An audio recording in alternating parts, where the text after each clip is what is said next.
자, 지금부터는 대담 시간입니다. 문재인 대통령의 지지율 어제 오늘 발표됐죠. 그 지지율을 중심으로 정치권 그리고 각종 현안을 한번 짚어보도록 하겠습니다. 두 분 모셨습니다. 김형준 명주대 인문교양학부 교수님 그리고 이종훈 정치평론가님 두 분 나오셨습니다. 어서 오십시오. 네, 안녕하세요. 자, 먼저 이종훈 평론가한테 질문을 드려야 되겠는데 오늘 그 갤럽에서 나왔죠. 네. 그 국정 지지도 이 기사 제목을 보면 언론들이 약간 뉘앙스가 달라요. 어떤 때는 하락세 멈춰 이렇게 돼 있고 어떤 때는 반등이라고 돼 있는데 네. 이게 아다르고 어다르지만 상당한 차이가 있는 제목들 아니에요? 예, 그렇습니다. 사실은 뭐 오차 범위 이내기 때문에 네. 이걸 뭐 명백한 그 반등 신호로 이렇게 봐야 할지는 모르겠으나 네. 어찌 됐건 뭐 계속 최근에 많이 하락하지 않았습니까? 네. 하락세가 멈췄고 소폭 이제 상승을 하다 보니 이제 그런 진단이 좀 나오고 있는데요. 그러니까 앞으로가 더 중요하죠. 예. 그러니까 이제 이게 반등의 계기가 돼서 계속 이제 지속적으로 상승해 갈 것인지, 네. 아니면 이제 잠시 반짝 반등했다가 도로 이제 하락할지는 이제 지켜봐야 되는 그런 그 상황이고, 네. 이번 그 반짝 반등에는 역시 이 남북 정상회담 변수, 네. 그것이 좀 많이 영향을 미치지 않았을까 하는 그런 이제 분석이 나오고 있습니다. 예. 자, 이게 오늘 발표가 됐지만은 부동산 대책 많은 분들이 관심을 가졌지 않습니까? 이게 이 부분이 반영이 된 여론조사인가요? 아닙니다. 그거는 뭐 11일부터 13일까지 조사를 한 내용이기 때문에 예. 반영된 건 없고, 다만 부동산 전반에 대한 정책과 관련돼서는 이번 조사에 포함이 돼 있어요. 아, 예. 이따 그러니까 자세히 보겠습니다. 이따 말씀을 좀 드리겠고요. 지금 우리가 이제 용어를 좀 조심스럽게 써야 되는데, 반등이라는 용어는 적절치 않습니다. 아, 그래요? 왜냐하면 예. 0.2%를 가지고 반등을 했다라는 것보다는 정확한 표현은 정체입니다. 아. 왜냐하면 여론조사를 우리가 매 주마다 이제 발표를 하지 않습니까? 네. 그러면 일주일 동안 있었던 그 사건이 어떻게 영향을 미쳤느냐는 실은 엄밀하게 따지면 추론하는 것에 불과합니다. 네. 근데 지금 저는 오히려 이번 주에 최소한도 아무리 못해도 한 3 내지 5% 정도는 이 지지율이 올라갈 가능성이 있다고 판단했었어요. 아, 그 그래요? 이유는 뭐냐면 예. 3차 이 남북정상회담 카드는 굉장히 이게 빅카드입니다. 네. 그리고 역대 여론조사를 보면은 대통령 국정 지지도를 상당히 끌어올릴 수 있는 요인은 역시 이러한 그 남북 문제와 관련된 것이 주도했었는데요. 다만 지난주의 조사에 의해서는 잘한다와 못한다의 이 격차가 7%포인트로 아주 굉장히 좁혀졌었는데. 예, 잠시만 저희가 네. 준비한 그래픽들이 있는데 그래픽을 좀 이렇게 보여주면서 설명을 좀 했으면 좋겠는데요. 예, 요게 자, 지금 말씀하시죠. 예. 이게 지금 문재인 대통령에 대한 지지율 이제 조사를 아마 주기별로 이렇게 하는데, 그건 리얼미터 조사입니다. 네. 리얼미터 조사는 53.7%, 40.7, 저기도 53.5 대 53.7이니까 지난주에 비교했을 때 0.2% 정도밖에 결국 뭐 변화가 없었다는 건 그냥 정체라고 보고요. 또 똑같이 부정도 올라갔고 긍정도 올라갔다고 볼 수가 있는 부분이기 때문에 네. 이것을 어떻게 우리가 반등이라는 표현을 쓰기는 좀 어렵지 않겠냐 생각이 좀 들고요. 네. 한마디로 얘기해서 정체인데, 예. 이 말은 뭐냐면 평화 이슈라든지 이 남북 문제 이슈가 과거와 같이 이것을 대폭적으로 끌어올릴 수 있는 동력은 많이 지금 떨어졌다는 것을 우리가 추론해 볼 수밖에 없어요. 예. 그래서 오히려 그거보다는 집값 상승의 문제라든지요, 포함해서 여러 가지 경제 문제가 여전히 국민들 속에서는 정부에 대한 평가에서 좀 큰 비중을 차고 있지 않나라는 생각이 좀 듭니다. 왜냐하면 네. 실제 여기는 이제 리얼미터 조사지만 제가 네. 갖고 나온 조사는 결과는 그 한국갤럽 바로 오늘 발표한 예, 내용인데요. 그것도 저희 준비했는데요. 네, 예, 이걸 저겁니다. 보시면 예. 이제 저게 49% 50%고 39란 말이죠. 1%포인트예요. 네, 예. 그렇지만 지난주에는 49 대 47이니까 7%포인트 차이였었는데, 예. 지금은 이제 11%포인트로 약간 좀 차이가 격차가 좀 늘어난 것도 있지만, 제가 관심 있게 보는 것은 저렇게 큰 수치보다는 세부적 계층별로 보는 거예요. 이 계층별로 봤을 때 예. 지난주에요. 네. 자영업자들이 잘한다가 32, 못한 데가 59였어요. 예. 거의 2배 가깝지 않습니까? 예. 근데 이번 주 조사를 보더라도 36 대 58, 거의 차이가 없다는 겁니다. 더 나가서 예. 주부층에 같은 경우 보면은 지난주에는 48대 41로 긍정이 7%포인트 앞섰는데요. 이번 주는 거꾸로입니다. 오히려 잘한다가 40이고 잘못한다가 47%. 그러니까 부정이 7%포인트가 높아졌다는 거죠. 그러니까 네. 제가 이 자영업자하고 주부들에 대한 계층이 시종일관, 그리고 이제 뭐 소득이 낮은 계층은 뭐 당연히 부정이 조금 더 높습니다. 이 3대 계층에서 오히려 더 나빠지고 있다는 것을 본다고 한다면 네. 아마도 남북 문제가 예를 들어서 화이트 칼라라든지 아니면은 뭐 젊은 층의 지지를 조금 끌어올리는 부분들은 있었지만은 이 경제와 직격탄을 맞고 있는 계층에서는 오히려 악화돼서 이것이 상쇄돼서 나타나는 것이 아니냐. 그런 의미에서 봤을 때 저는 반등이란 것보다는 정체되고 있고, 그리고 중요한 것은 여기서 만약에요 다음 주에 이제 물론 남북 정상회담이 이제 끝나고 나서 일시적으로 지지가 올라가고 나서 한 2, 3주 지난 다음에 또다시 만약에 이것이 추락하고 했을 경우는 더 이상 끌어올리지 못한다. 그래서 부동산 대책이라는 것이 얼마나 중요하고 경제 상황을 급반전시키지 못하면 상당히 어려움에 봉착될 수 있다는 것을 보여주는 저는 지표라고 봅니다. 예. 자, 지금 김 교수님 말씀을 정리를 하면 좀 반등을 표현하면 안 되고 정체라는 게 표현이 맞다는 거고, 지금도 어찌됐든 남북 문제보다는 집값이나 어떤 경제 문제, 먹고 사는 게 우선이다 말씀하셨는데 어떻게 보세요? 네, 그렇습니다. 그러니까 일단 그 변수가 워낙 지금 이제 압도적으로 좀 예. 작용을 하고 있는 것이다. 그러니까 네. 민생 경제가 그만큼 어렵다라는 걸 이제 반증하는 거죠. 네. 그리고 이제 한국갤럽 여론조사 결과 그 내용을 조금 이제 내막적으로 좀 들여다보게 되면 네. 조금 전에 말씀하셨듯이 화이트 칼라 계층 그리고 네. 고소득층에서 오히려 이렇게 약간 그 지지율이 좀 높아지는. 그래서 역시 이제 이분들은 그 남북한 관계 이 변수를 좀 긍정적으로 최근에 평가하는 그런 경향이 있으나 나머지 계층들, 특히 저소득층 경우에는 계속 지금 이제 민심이 악화하고 있다는 것이 지표로 좀 확인되고 있는 것. 이거는 지금 이제 그냥 넘어가기가 좀 힘든 부분이 당장 민생 경제가 좋아질 가능성은 희박하다라고 봐야 되지 않겠습니까? 네. 김동연 부총리도 뭐 이달에도 고용 쇼크가 왔는데 당분간 좋아지기 어려울 것이다. 라고 이야기도 했지만 지금 뭐 이 민생이라고 하는 것은 하루아침에 뭐 정책 하나 툭 튀어나온다 그래서 뭐 갑자기 경제 상황이 좋아지고 이런 국면으로 가긴 좀 어렵기 때문에 그러니까 지속적으로 더 추가적으로 내려갈 그런 이 잠재력이 있다는 걸 의미한다.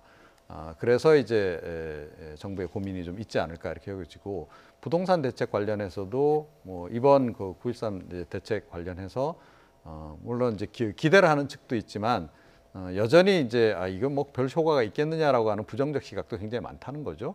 그리고 이제 그 효과라고 하는 것이 언제 나타날지 조금 더 상당히 좀 장기적으로 나타날 가능성이 높은데, 네. 그렇다면 당장은 부동산이 지금 상승하고 있는 거에 대한 불만 여론이 당분간 지속될 가능성이 높다. 이렇게 보면 단기간에 이렇게 반등이라고 하는 것은 쉽지 않아 보이는 그런 국면이다라고 이제 봐야 되겠죠. 네. 예.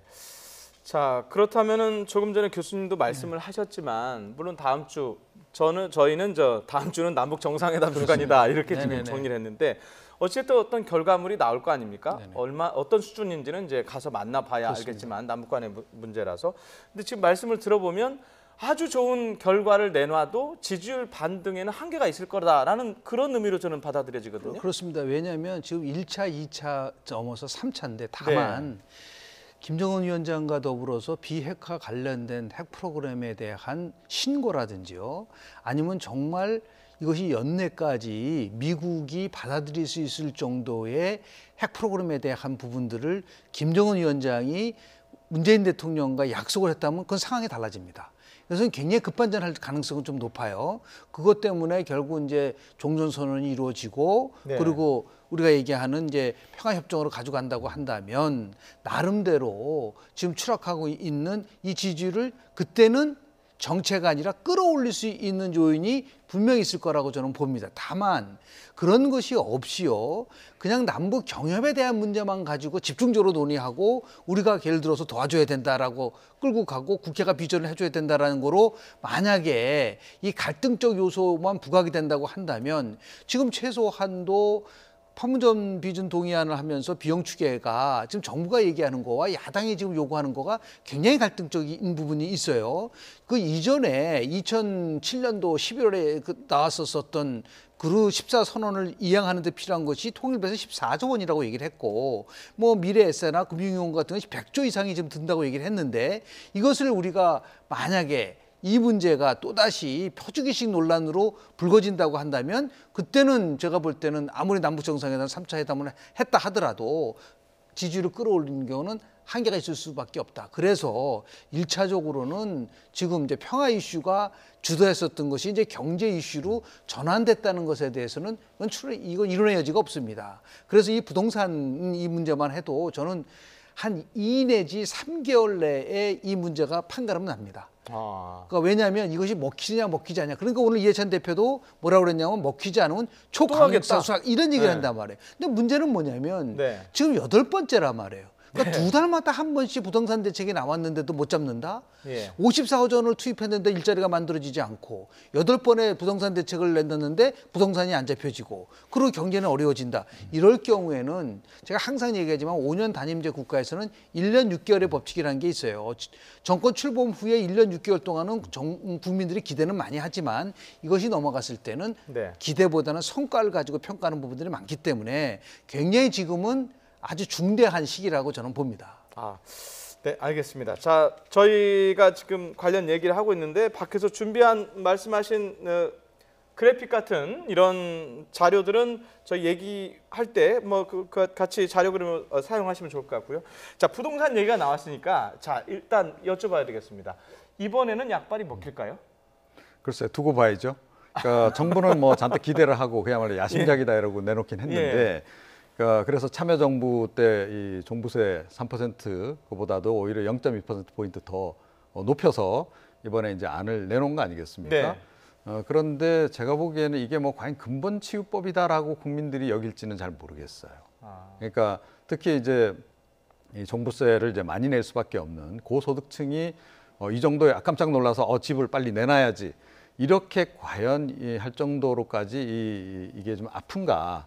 제가 보기엔 그렇게까지 아플 것 같지는 않다라는 생각이 좀 듭니다. 그러니까 그렇다고 해서 뭐 이 종부세 이 최고 세율을 10%, 20%까지도 올리기는 좀 부담스럽기 때문에 정부로서도 이제 고민이 있겠죠. 그래도 나름 할 수 있는 한 최선을 다하긴 했으나 일단은 그렇다라는 거고요.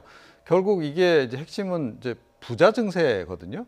그러니까 부자 증세로 이 지금 오르고 있는 집값 문제를 다 해결할 수 있겠는가라고 하는 그 부분에 대해서 지금 이제 야권들도 지금 지적을 많이 하고 있죠. 그러니까 역시 이제 공급 확대도 필요한 것이고 기타 나머지 종합적으로 또 이제 특히 투기 자본들이 최근에 많이 좀 날뛰고 있는 그런 상황이기 때문에 그러니까 유동성 문제도 해결을 해야 되는 것이고 이게 이제 복합적으로 나와줘야 되는데 복합적으로 과연 이제 나와줄지 이제 의문이고요. 뭐 공급 확대적 정책은 조만간 나올 것 같아요.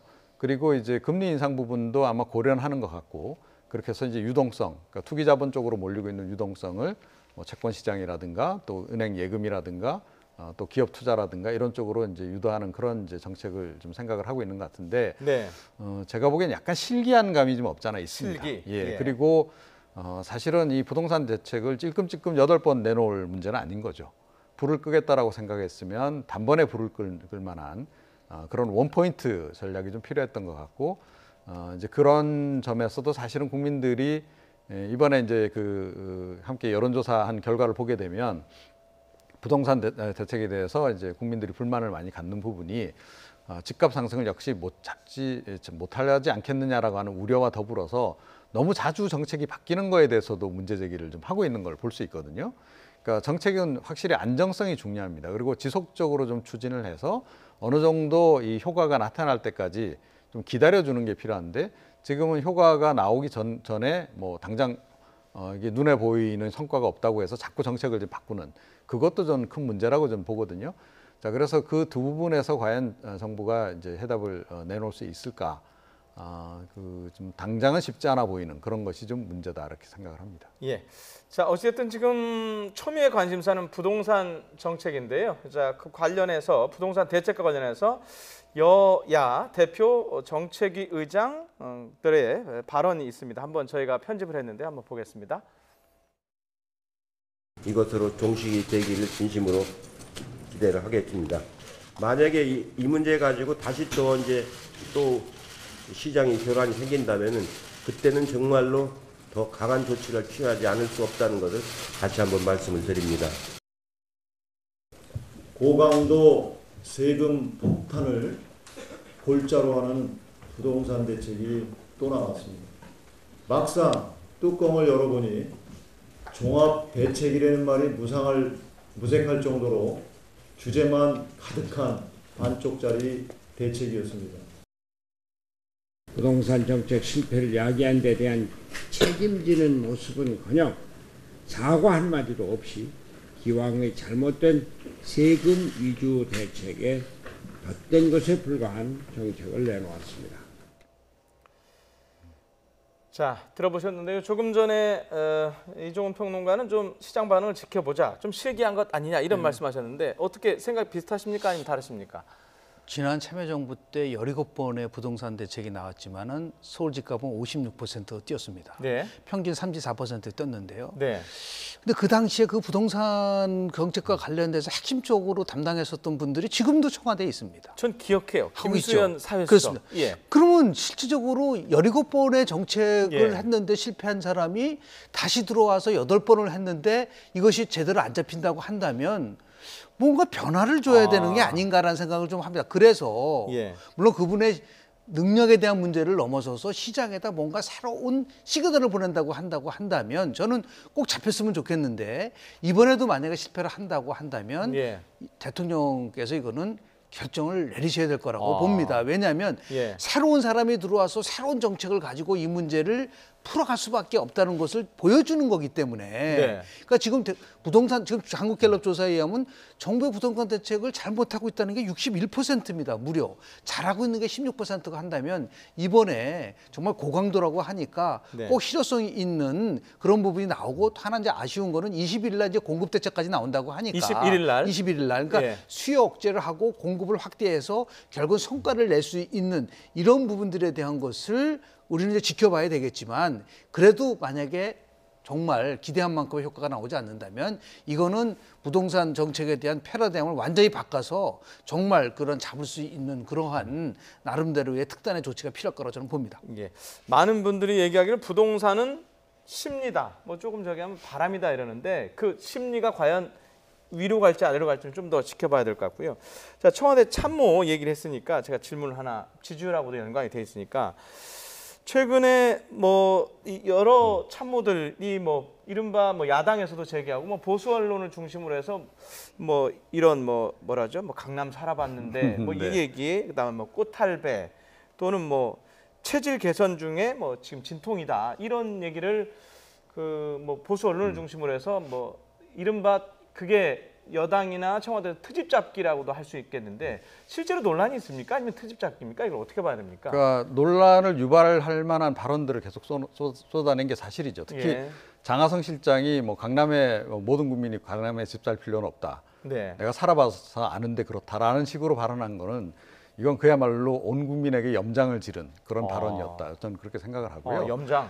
예. 예. 그러니까 강남에 입주하고 싶어 하는 사람들이 한둘이 아니지 않습니까? 교육 목적도 있고 네. 뭐 여러 가지 목적으로 그런데 사실은 집값이 너무 높아서 네. 진입 장벽이 너무 높아서 못 들어가고 있는 분들에게 그런 식으로 표현한 건 정말로 부적절했다.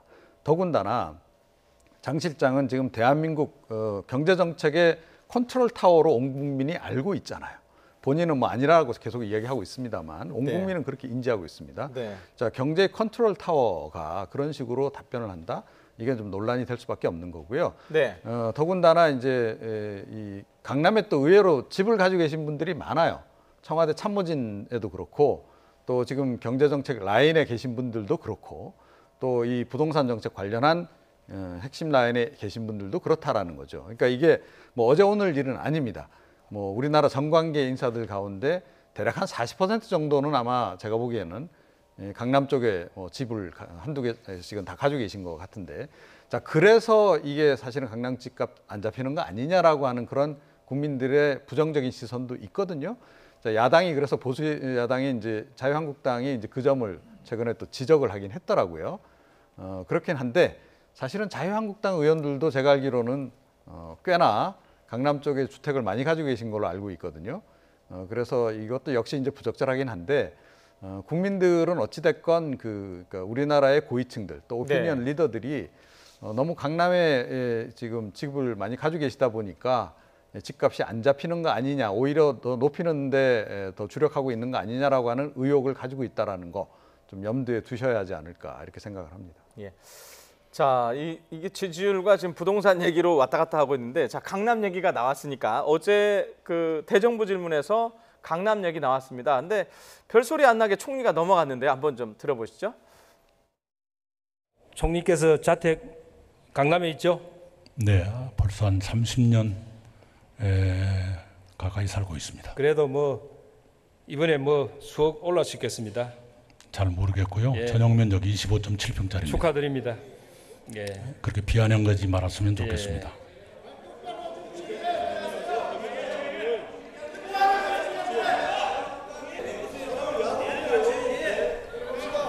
조용히 하세요. 참 안타깝습니다. 네, 저도 안타깝습니다. 예, 안타깝습니다. 네. 참 강남에 살아봐서 아는데 집 살 필요가 없다 이렇게 말하시는 분도 계시고, 참 안타까운 일입니다. 왜 이렇게 됐습니까? 부동산 정책을 추진하시는 분들이 대부분 강남에 집을 갖고 계신데 과연 제대로 대책이 나오겠나? 국토부 그런 생각을 장관은 하겠습니다. 자기 집도 별로 망가져 본 사람이고 서울에 집이 없을 겁니다. 자, 지금 저 총리 1년 반 됐는데 저분하고 얘기하고 본전 찾는 사람이 그렇게 없는 것 같아요. 어떻게 보셨어요? 한마디로 질문하는 사람의 수준이 낮기 때문에 그런 거죠. 그렇지 않습니까? 누가 보더라도 저 정도 수준의 질문을 한다는 거가 저 사람 진짜 국회의원이 맞나라 할 정도로 정말 그 수준 이하의 질문을 던지고 있는 건데요. 예. 대정부 질문이라는 거는 대통령제 국가를 채택하고 있는 나라에서 대한민국만 있는 거의 유일한 제도입니다. 그럼 거기에 걸만큼 공부하고 실력 쌓고 나서 정말 통계와 객관적 사실을 가지고 얘기를 해야지, 개인적 판단에 대한 의견의 문제만 가지고 저렇게 하니까 매번 총리한테 저런 식으로 이렇게 방어적인 측면에서 봤을 때 결국 뭐 설득을 못하게 되는 그런 부분들이 있는 게 아닌가라는 생각을 좀 개인적으로 하고요. 네. 또 하나는 이낙연 총리는 국회의원 출신 아닙니까? 네. 그러니까 국회의원 출신이기 때문에 국회를 너무 굉장히 잘 알기 때문에 엄밀하게 따지면 뭐 비아냥거리지 않았으면 좋겠다라는 얘기를 했지만, 그것도 과거 동료 의원들도 있고 하는데 너무 또 의원에 대해서 이렇게 지나치게 폄하하는 부분들도 서로가 이렇게 좀 절제를 좀 게다가 했으면 좋지 저분이 않겠습니까? 사실상 겁니다. 직업이 대변인 아니에요? 과거에 이제 가지고. 대변인 많이 하셨죠. 그래서 저는 이제 우리 공부하는 국회가 됐으면 좋겠고, 예. 실력을 좀 쌓는 국회가 됐으면 좋겠는데, 저런 식으로 언성 높이고 몸싸움하고 하면은 뭐 정말 국회가 국민들로부터 버림받을 수밖에 없는, 국회 무용론이 나오는 이유 중에 하나도 품격 있는 언어만이 아니라 좀 실력을 좀 쌓았으면 좋겠다는 생각을 좀 합니다. 예, 자, 저희가 이제 시간 관계상 이제 마지막 정리를 해야 될 것 같은데요. 자, 남북 정상회담이 다음 주에 있습니다. 근데 지금 뭐 예상보다 좀 늦어져서 남북 간의 고위급 실무회담이 지금 오늘에 이루어지고 있는 것 같은데, 네. 어떻게 잘 될 것 같습니까? 그래서 잘 돼야죠. 돼야죠. 뭐 예. 그렇다고 해서 뭐 혹시 이게 또 뭐 18일 지금 예정돼 있던 일정이 뒤로 미뤄진다거나 네. 하면 이건 뭐 그러니까 우리 정부에게도 굉장히 타격이 될 뿐만 아니라 네. 사실은 이제 북미 정상회담으로 연결되는 그 전체적인 그림 자체가 이제 망가지는 것이 되고, 네. 김정은 위원장에도 굉장히 타격이 되는 일이다. 네. 그래서 북측도 이제 성실히 좀 임하지 않을까 이렇게 여겨지고, 다만 이제 아쉽게 생각이 되는 부분은 그러니까 김정은 위원장이 그러니까 미국에 대한 태도하고 우리 정부에 대한 태도가 상당히 다르다라는 거예요. 네. 그러니까 미국에 대해서는 굉장히 저자세로 일관하면서 우리 정부에 대해서는 고압적인 자세를 계속 유지하고 있는데, 네. 뭐 이제까지 과거에는 뭐 어땠는지 모르겠으나 앞으로는 좀 달라져야 될 거다. 네. 그리고 어찌됐건 지금 이제 김정은 위원장에 대해서 굉장히 호의적인 문재인 대통령 이 재임 기간 동안에 뭔가 돌파구를 찾는 게 북한에게도 좋다라고 전제한다면 네.